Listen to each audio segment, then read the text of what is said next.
Kasi nga parang sasabihin mo siguro punta tayo kunwari sa chess. Parehong grandmaster ang naglalaban. Tapos sasabihin mo, ito ang classic example kung paano binubuli ng grandmaster ang kanyang kalaro. Oh wait, hindi mo pwedeng gamitin yung grandmaster na anggulo because both of them are grandmasters. Sana siguro pag grandmaster tapos beginner. Kahit sa pickleball na lang. Oh, this is a classic example, yung nagsa-sandbag. If you know, you know. Di ba? Sandbagging, isang advanced player playing against a beginner.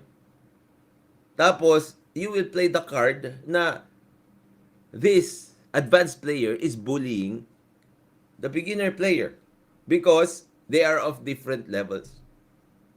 You cannot play this card. The powerful corrodes the rule of law because this is a case against two powerful parties.